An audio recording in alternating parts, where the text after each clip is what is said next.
I love coffee, I love tea, I love the Java Jive and it loves me. Coffee and tea and the Java and me. A cup, a cup, a cup, a cup, a cup. Okay, welcome to another Coffee with Connie. I'm here today with the Executive Director of Citizens Campaign, Adrienne Esposito, who has done yeoman's work in several issues in the 4th Council District, including the issue of the Beaver Dam Creek and the landfill plume. Yep. That you were serving on that committee. You were very, very helpful, and I thank you for that. I was recruited for that. You were recruited. We always recruit you. And also the Yaphank Lakes and the issue of invasive species, which we spent years on, volunteered to chair that committee. And so I didn't volunteer to chair that committee. And did an excellent job. But today we're here to talk about the quality of water on Long Island. Yes, And that's one of the issues that Citizens Campaign has worked on for years. yes. Some would say we rang the alarm bell before it's time, frankly, before anybody was listening. Mm-hmm. But it is true. I mean, we all know, or hopefully we all know, but we'll say it one more time, that 100% of Long Island's drinking water comes from directly underneath our feet. Right? Right? It's in layers of sand and gravel called Right. aquifers. So anything Some we- people, I just want to interrupt because being a retired school teacher, many times, it comes from the kids or others that they think we have city water. Yes. And that our water somehow comes from Manhattan. My response to that is, I don't think I want to drink water coming from, beneath Manhattan, but that's what people still believe. Many people still believe No, that. you're right, Connie. We Yes. did a film and we interviewed the person on the street, and some of the interviews we actually had cut because it was almost too embarrassing for the person. It was for one woman thought the water came from the Gowanus Canal. Yes, some people Okay. thought they came all the way from the Great Lakes up near Canada. But in fact, it's much more local. Right? We impact everything we do on the surface of Long Island seeps down and impacts the quality and quantity of our drinking water here on Long Island, and in Suffolk in particular. Right. So we need to be vigilant, we need to be careful, and we need to plan to protect this resource. Mhm. And that includes things like putting fertilizer, pesticides out. Many, many people don't understand that eventually it will get washed into the groundwater and come out of our faucets. That's exactly right. Only 3 things can happen if we put fertilizer or pesticides on the ground. It's either taken up by the plant, Mm-hmm. or it's washed off into the bay and the estuary or the river, or it seeps down into the groundwater, or all 3 things. So the last 2 are quite problematic. I mean, when we drink a glass of water, we want it to have H2O. We don't want it to have pesticides, volatile organic chemicals, and trace amounts Right. of other things. Absolutely. So we need to really be good stewards of the earth and make sure that we're not using unnecessary chemicals and fertilizers. Okay, now what's the quality of our groundwater currently? That's a great question. Well, look, Suffolk County Department of Health has been doing analysis and studies for years now. And 2 years ago, they released one of the more comprehensive reports, 18 years of data. Wow. Yes. And the news wasn't so good. The news shows us that the quality of our drinking water is degrading. Increased nitrogen, and some people say, what's wrong with nitrogen? The earth's Right. made up of nitrogen. Right. But this is nitrogen from sewage. So we have increased levels of nitrogen, which is an indicator that more and more sewage from septics is seeping into that groundwater that we drink. More levels and higher levels of volatile organic chemicals, which are cancer-causing, cause neurological disorders and birth defects. More pesticides, 117 to be exact, are now detected in our groundwater. Wow. And an emerging concern, which is trace amounts, and again, they're trace amounts now, of different pharmaceutical drugs in specific anticonvulsants, antibiotics, antidepressants. Now, how do they get into the groundwater, those It's a- type of things? That's a great question too. There's only really 2 ways. One is simply because people take the medications and there's a biological process that we release them. Right. But the other way is when sometimes that prescription changes, or it becomes outdated, you no longer use it, or you didn't listen to the doctor, you didn't take all your prescription, then it hangs out in the vanity for a while, and then it gets cleaned, and people throw them in the sink and run water, or they flush them down the toilet. That means that that prescription goes directly to your septic or to a sewage treatment plant. Sewage treatment plants are either discharged to the groundwater or to our bays and estuaries, where the septic goes right into the ground, and that goes eventually, seeps out into our rivers like the Commons, or to our bays like the Great South Bay. Now, what should people do with those medications that they no longer use? I mean, I know when I look in my as medicines from years ago. What should people do with those medications? Well, there's actually some more choices now than there used to be. For instance, in Brookhaven, the county police precincts all have a drop box. You can walk in, drop them in, free of charge. You don't do anything, and then you leave and go home. At the police precinct? At the police precinct, the Really? county ones, yes. Okay. Also, just yesterday, as a matter of fact, it was announced by the federal government they will allow for pharmacies to be able to take back these prescription drugs. Brand new, hot off the press. The pharmacies have to agree to do that, and now CC is working with a number of pharmacies that we had in place that would be willing to do that once the regulations were changed.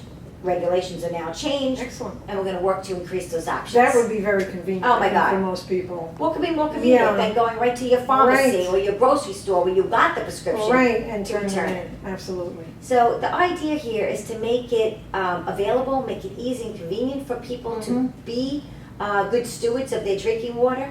And safe disposal of pharmaceutical drugs is also about keeping that out of the hands of people who shouldn't have them. Right, So it's a great societal need, absolutely. yes, and also a great public health concern. So having an easy way to dispose of them is a wonderful all around. Yes. What else can people do to help protect their drinking water? People can do a lot, actually. It's the safe disposal of the pharmaceuticals. They can make sure they're not throwing those household chemicals down the drain. You have a little bit of turpentine left over or a little bit of oven cleaner. All of that stuff should not go to the landfill. It should not go to in your sink. Brookhaven Town is what's called a STOP program, Stop Throwing Out Pollutants, STOP. Goes to a safe disposal site. And you can go on the town's website to find out how to safely dispose of those so they don't end up in our bays and our harbors and our drinking water. Right, right. Excellent. Okay, what exactly is green mythologies for stormwater management? It's the new buzzword, actually. Okay. And it's great. I mean, in addition to being the executive director of Citizens Campaign for the Environment, I'm also the first vice chair of the Suffolk County Planning Commission. And in that role, I crafted with others a document about exactly that. How do we plan for some redevelopment of areas or development of areas and make sure that the stormwater is not running off and being a pollution source to our bays and our harbors and our rivers? So there are ways, and they're cheap, and they're simple, and they're effective. It's not many times I get to say that, but this time there is. Rain gardens act to intercept the rain water, absorb them, and act as a sink so that the contaminants can go, or the fertilizer or pesticide, whatever, can be locked up.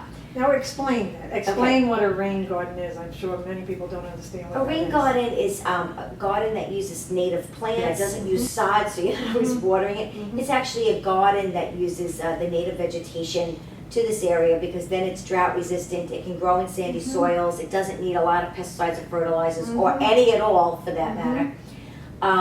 It's also, green methodologies is using something called permeable pavement. Yes, I had looked that up on the internet. I was amazed. Connie is cutting edge. I was amazed when I saw the permeable pavement because they showed a whole water truck emptying onto this pavement, Yes, and there wasn't even a puddle. that's right. It was amazing. This is the wave of the future. Yes, I'm telling you. yes. It's actually, and it's beautiful. It's fun, it's creative, it's Yeah. functional. They use it in Chicago. I had They- read. Yeah. Yes, and they've been using, there's some great places on Long Island where they've already used it. But where it's best also is along highways, so the runoff or the rain hits the highway, and then we know what happens, it runs off. Right. This way it seeps right in. Seeps right in, right. It could help with flood And doesn't control. pick up all that oil and other things that are on the. Well, it absorbs it and Uh-huh. prevents it from going into the ground. Right. So, well, and it can look like regular pavement, it's Yes. just that it's more porous. Uh-huh. So, I mean, if you had a piece of permeable pavement for the public listening and you Yes. poured water on it, Yeah. you would see the water comes right at the bottom, but nevertheless, it still appears to be a solid ground, a solid base. Mm-hmm. So there's lots of designs, there's lots of colors, it can fit into any type of architectural design, or it can fit into the side of the road and you wouldn't know. Now, what's the cost comparison of that and just asphalt that we normally pave on roadways? You know, I don't know currently, but it's a little more expensive. Mm-hmm. But it's like anything else. People say to me, well, what's the cost? Is it more? Yeah, yeah. As we use it But more, then we wouldn't need, drainage alongside the roadway. that's right, it displaces other costs. Right. Mm-hmm. But also as we use it more, the price comes down. It's like, remember when the cell phone came out? Mhm. They were huge, they cost a lot of money, Mhm. now they give them to you with the plan, the same thing. Yeah. As we keep using it, demand increases, more competition comes on the market, Mhm. price point plummets. Yes, yes. That's wonderful. I think it's gonna, definitely you'll see more and more designs with that. On the planning commission, we've seen now a couple of proposals come in where they're starting to use green methodology. They'll contour the land so that the water will go into a rain garden or into what's called a bioswale, Right. allowing it to seep in Mhm. instead of run off into the Right. streets. I mean, we are trying to encourage when developers come in, whether they're developing a residential plan or commercial, particularly the larger box stores, rather than the cement barriers that separate the parking areas, to have rain gardens there. And that would absorb all of their runoff. It makes so much sense, and I have to tell you, I've been to some green roofs out Yes. east Mhm. and also in New York City. They are Yes. gorgeous. For those listening, again, it's instead of having this flat roof that Mhm. it really serves no real purpose to the community or to people Right. living in the building. Mhm. There's plantings on the roof. It keeps the building cooler in the summer, so Yes. it reduces heating costs, and it also reduces cooling costs because it stays warmer in the winter, cooler in the summer. And it also acts as another area where people can go and sit, and some of them have been just so beautifully designed. Yes. They add another level of benefit. They do. And I know they're doing that in cities like Manhattan. Yeah. And they call that the urban Yeah, yeah. thing. That's right. Well, it's an urban heat reducer is actually what Yeah. happens. And But I mean, the reason why urban areas are hotter than it is out in the country. yes, that's right. It's because of all the roofs. Yeah. So the black top roofs Absorbs the heat. absorb the heat. Yeah, yeah. And here's a simple thing. Someone said, well, if we put greenery on there, Mm-hmm. will that counter that? Mm-hmm. And the answer is yes, Yes. it does. Mm-hmm. But these are the kind of things we need to think about more and be a little bit more visionary. Mhm. They're simple, as I said, Yes. they're cheap. Mhm. They actually add value to the building. They reduce the cost for those in the building, and they work. Yes. So we need to be a little more cutting edge, Mhm. think about more, instead of doing things the same Mhm. old way again, without any thought, Right. there are new, better ways. We need to move into the millennium with these types of thought processes. Right. So what's the next big issue facing Suffolk County as far as the environment is concerned? Oh, as far as the environment, that was a big softball. Well, the big issue is going to be the issue of groundwater protection. Okay. Because what's happening is, as our groundwater becomes more polluted, not only, as if this wouldn't be bad enough, is it a public health threat, but that pollution moves to the aquifer system and goes out into our bays and estuaries. And you've heard the news. We have, and it's not meant to be funny, but we have the rainbow of toxic algae tides. What do I mean by that? I mean, we have red tide, we have brown tide, we have rust tide, we have something now called blue-green algae. And each of these Really? are algae growths. We have blue-green algae in Ronkonkoma Lake. This is very serious. Blue-green algae is a liver toxin. Really? Yes, matter of fact, in a lake out east, a healthy dog went into the lake to play, died 2 hours later. Oh my God. Liver failure. You know, you do the math. Mm. They closed for the first time ever last year in 2013 sections of Ronkonkoma Lake because of a blue-green algae outbreak. Wow. Brown tide in the bay, rust tide, kills fish. No, I thought the bay was getting better because of the inlet. Some of the bay is getting better. Okay. As a matter of fact, that's the only section of the bay that had much less brown tide in it because of the exchange. Yes, no pun intended, but it's flushing. So when Yes. all these septics leak Yes. into the bay, there's more circulation. Yeah, yeah. It's the solution to pollution Is is dilution, and yeah. that is one example. Mm-hmm. But in so many other areas of the bay, we don't have that kind of circulation. Okay. We got lucky here. Uh-huh. So as the nitrogen from the sewage builds up, algae loves nitrogen. So it feeds on it, it blooms excessively, and it causes all sorts of havoc. The rust tide kills fish outright. The brown tide doesn't kill fish directly, but they actually can't see their prey. So then they starve to death. They can't find food. Wow. Blue-green algae, liver toxin. These are All of these different algae are coming from or produced because of nitrogen loading, yes, and that nitrogen loading comes primarily from septic tanks? yes. The Okay. new science is telling us that about 80%, depending on the embayment, but anywhere between 80 and 83% of the nitrogen loading is coming from septics that are old. So what's right into the water. What's the answer? We have to have a multifaceted answer. Mhm. In Massac and Shirley, we need sewers. Yes. It's just densely populated. Absolutely, yes. I've been working with the federal government, the state, and the county to Mhm. bring real funding there. I mean, Kate Browning's been doing a great job, and we need to offer, more assistance there for funding for sewers. There's no way around it. And these small, I mean, in Massac and Shirley, there's some areas with small little houses on small lots. Yes. All of these homes would hook up or be hooked up to the sewage treatment plant? That would be the goal. Okay. It's gonna take money, it's Mhm. gonna take time, it can't be expensive to the homeowner. Look, I'm working class, Yes, I know what yes. it's like. Mhm. So we have to find a way. Mhm. In other areas, like the more rural areas in Brookhaven, maybe sewers aren't right for that area. Mhm. So we're gonna have to utilize these new technologies that can filter the sewer effluent, the sewage effluent. Mhm. Some of them are community-based. They can be 50 homes hooked up to them, 100 homes, 150. The good news is, county, Suffolk, is moving towards doing pilot projects. In fact, I just spoke with the county. They're gonna have 3 or 4 pilot programs in the ground the beginning of next year to make sure these systems work in our kind of soil-based environment. Mhm. And then they want at least a half a dozen more.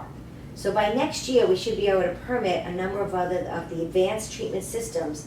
So when there's new development or people want to upgrade, more is available as a Okay. choice. Now, these would be like community plants? Some of them, So you wouldn't have your own septic system, in your yard? you could do, there'll be options of both. Okay. Some of them will be for individual residential homes, the Mhm. upgrade ones. Some of them can be for a community. Okay. Yes. And you said before, what's the answer? Mhm. And all of these things are parts of the answer. Okay. There's no magic wand. There's no, here, take this prescription and everything will be better. Right. Again, we have to stop thinking so linear and thinking that we have to do everything the same way we did in the past. Mhm. That's over for Long Island. Mhm. The thing we have to do is protect water. That really is the one thing that's gonna make this island livable or not livable. Mhm. Mhm. So the answer is multifaceted. Mhm. Now, for many, many years, I know Suffolk County Health Department did not approve new technology as far as septic systems are concerned. Are they moving toward that? Yes, there has been a change of ideas, Okay. and they are now moving in that direction. Okay. Yep, there was a little bit of a lag time. We Mhm. fell a little bit behind places Mhm. like Massachusetts. I mean, we're not the only ones to have this problem. Yes. You got Cape Cod, you have islands like Nantucket, Sure. Rhode Island, Yeah. Florida. They're in the same situation we are. Absolutely. Same thing. Yeah. So I know there are even places that use a wetland type system for yes, mitigation? I don't know exactly how that works. Well, it works, but in our area, I think we're too densely populated. Mhm. I mean, could you imagine saying I'm going to install a wetland Right. in your community and put sewage in it? Let's see how it works. Yeah. Kind of thinking, Yes. but there is a biological, wetlands are magical. They Uh-huh. not only protect us from floods and they not only filter stormwater runoff before it gets to the bay, but they have a biological system onto their own where they actually could filter sewage. Uh-huh. But on a very small scale basis, Uh-huh. a very minimal basis. Right. And I think we're I a mean, little I bit think too populated. I was in South Carolina way years ago Mhm. and walked through one of these wetlands that they, had walkways and people were walking through and Yes. seeing the wildlife and the plants. And it was it was like a sewage treatment plant, Yep, but it was a wetland. yes. So I know. Was that- it a rural community though, or was it in the city? Do you remember? It was suburban. Okay. Yeah. Yeah, it works on a very limited basis. Uh-huh. I'm not sure it's going to be part of Rhode Right, Island's solution, but right. it does work in other areas. Right. And look, we should do it all. Because what's great about that is there's not a lot of maintenance. Yeah. No. Mother Nature does the maintenance. Yes. So the long-term cost is quite appealing, Mm-hmm. so to speak. Yeah. So all of these options have to be looked at and used. Mm-hmm. I mean, let's face it, the problem's not going to go away on its own. It's only getting worse. Mm-hmm. So it needs to be tackled. Mhm. And very often, and one of the things I just enjoyed recently was going to Fire Island. And unfortunately, sometimes when it rains, the beaches are closed. Why is that? That's a great question, actually. Our bay beaches are actually almost automatically closed after a certain rainfall occurs. Mm. So if we have a half an inch of rainfall, it's pretty much assured that because of runoff, whether it's from pet waste or septics or whatever, that bacteria level in our beaches is going to be too high. Mhm. So we have duck waste, wildlife waste, pet waste, it's all washing into the beaches, and we don't want to swim so that Right. the beach becomes a trip to the doctor. Right. So that's why they get closed. Mhm. And that, again, speaks about stormwater mitigation and stormwater filtration. If we could test every beach, that would be great, but that involves a lot of staff and a lot of Yes. resources and a lot of cost. So they automatically close? Yeah, a lot of Wow. Okay. And then the DEC will get out there and they'll test the Mhm. shellfish beds, depending on how much Mhm. rain we've had. Suffolk County Department of Health, same thing. Mm-hmm. Besides protecting our drinking water, Citizens Campaign also deals with energy conservation. What have you been doing in that area? Well, energy generation and conservation, big issue right now. Mhm. In particular, actually, one thing that's going to be hitting the news soon, you've heard it first here on Mhm. Coffee with Connie, and that is the issue of offshore wind. And there is a very real offshore wind farm proposal. It's 30 miles offshore of Montauk. Okay. It's a deep water wind project, anywhere between 200 and 230 megawatts. Mhm. We'll see, it's not revealed yet, the exact size of it. It's a proposal. We don't know if PSE&G and/or LIPER, and the other myriad of electric companies we seem to currently have will be accepting it, but it's 30 miles offshore. It's clean, safe, renewable energy, homegrown. Mhm. We're not importing oil or natural gas to countries that, Right. hate us. Right?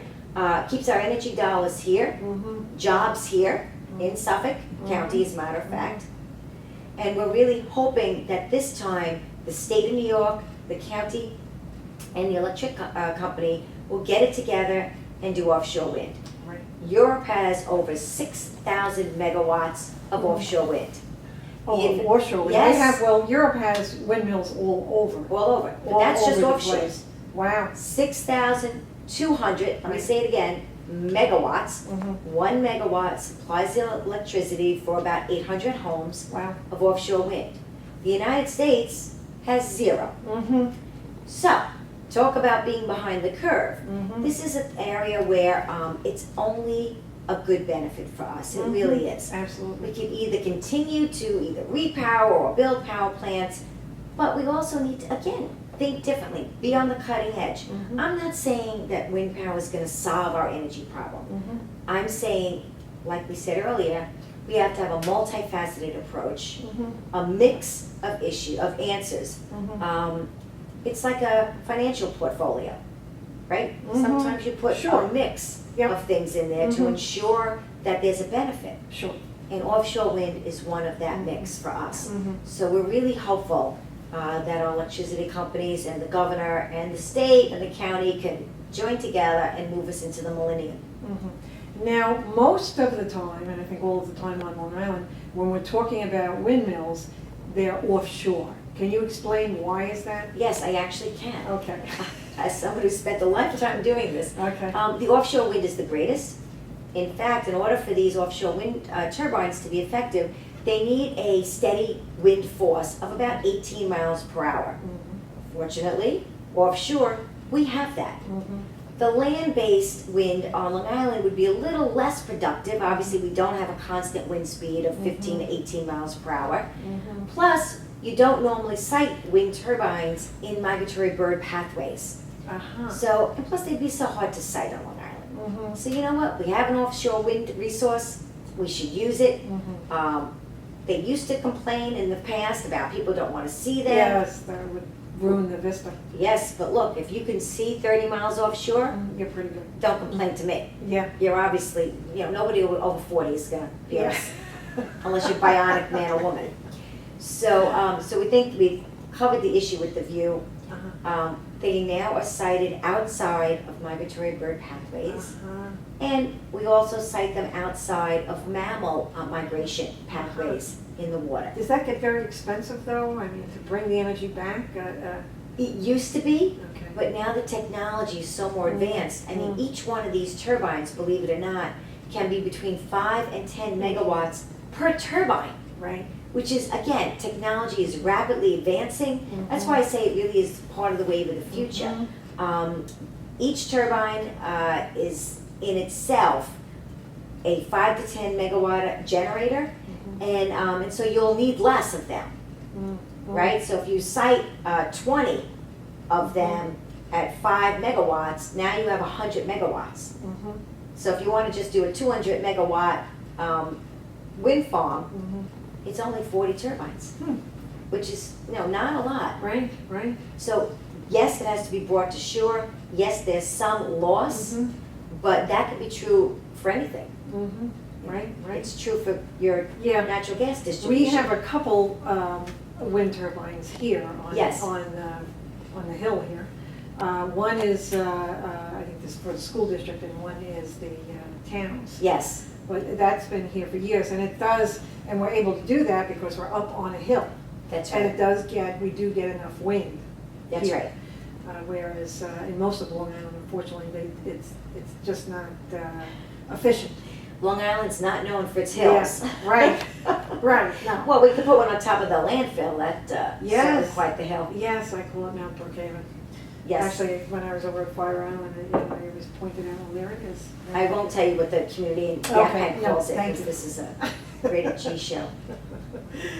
Okay, I mean, also as far as energy, I've worked a lot with Neil Lewis and Sustainability Institute, and we've done some, conservation measures. We did green homes and Energy Star and Energy Star enhancement.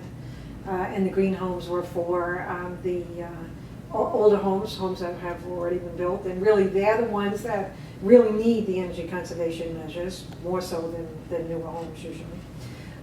And the Energy Store enhancement was for new homes. So we're working on that end, also not on the production end, but also on the conservation end. Yes. I gotta tell you, Connie, it was an eye-opener for me. I had done many years ago a big project in Levittown, not in Suffolk, but with Allure, which is a home improvements company, and some others. And we were going into homes to see what they would need to really reduce their energy costs. Right. Everyone had heating systems from the 1950s. Really, In Levittown, of course, yeah. of course. Yeah. And I don't think it's that much different in other areas. Yeah, The new systems are way more energy efficient. right, They save a lot of money, especially the cost of energy today. right, So people really should look at right. what is the cost benefit analysis if you upgrade your heating system, something you don't think about, Right. right? Because it's out of sight, out of mind. Mm-hmm. But if you upgrade it, and banks would even give sometimes low-cost loans to do this, Mm-hmm. but then you start saving right away. The winters that we've been having, which have been brutal, Mm-hmm. if we're reducing our electric and heating costs by 30-40%, Mm-hmm. that adds up pretty darn quickly. Absolutely, yes. So it Yes. really would be behoove, I think, the Mhm. homeowner, particularly if you have an older home, Mhm. to look at some of these new systems and figure out, is that going to be good for me to do, and how Right. quickly? Yeah. I mean, one of the things that we stress to homeowners is not only, those upgrades, but also taking a look at your home. First, you want to look at where you're losing energy, and usually it's through windows, Yes. through the roof, of course, if you don't have proper insulation in your attic, through the sill that is basement. So there's a number of places where, they have done these tests on homes, and you could just see heat or the air conditioning just flowing out of the homes. Right. And a lot of times people want, I want to put solar panels on my home. Fine, that's a good idea, but don't invest in solar panels before you have invested in energy conservation measures, because they're just throwing your money. That's So exactly that's one of the things that we try to move forward here in the town also. I think that's a great thing, and you're absolutely right. If you're going to do Mhm. solar panels, you should Mhm. have an energy audit of your home. Absolutely, yep. This way, you it's like having twins. You need to do both at the same Yes. time. Yes. Hey, there's this great new program called online billing for solar. The public loves it. The solar companies, it just got implemented about 2 weeks ago. What this means is that if you, Connie Kepert, want to put solar on your roof, I have. you have it already. Well, you're cutting edge, but let's pretend you don't have it. Let's say you buy a new home, Uh-huh. and you've retired and you're going to make your dream home. You want to put solar on the roof. Right. But instead of putting up money, what you would do is the solar company comes in, says, okay, your normal electric bill, let's just say, is $150, $175 per month. The cost now of your electricity bill with the solar is going to be about $30 per month. You continue to pay $150 per month, but that extra money goes to pay off the loan for the solar. You're paid off in 7 years, then you start paying $30 a month. You've increased the value of your home because you have Wow. solar, and you didn't have to put out thousands of dollars. Right. What a great idea. It's a great, we and other the solar companies worked hard to Right. pass that bill. It's finally implemented here on Long Island, and I think it's a game changer. I've spoken to a lot of the solar companies. How can people find out about that? Just call your solar company, boy do they know. Oh. It's a great marketing tool. Great. It makes sense for the public, it makes sense for the solar companies. Sure. Everybody wins. Yes. That's And wonderful. solar installation brings great jobs. Yes, it does. to Long Island. Green jobs. Green jobs, And that's what we need. Yes. that's right. Tech Yeah. jobs, Yes. jobs people could actually make a living Yes, doing. Absolutely. We like that. Yes. Excellent. All right. I want to thank you so much, Adrienne, for Sure. sharing all of the knowledge that you have, both about groundwater and energy, for the folks who tune in to Channel 18. So thank you so much for Thank coming. you so much for having me. I appreciate it.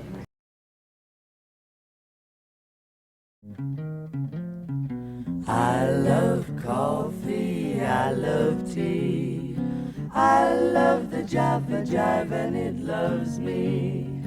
Coffee and tea and the Java and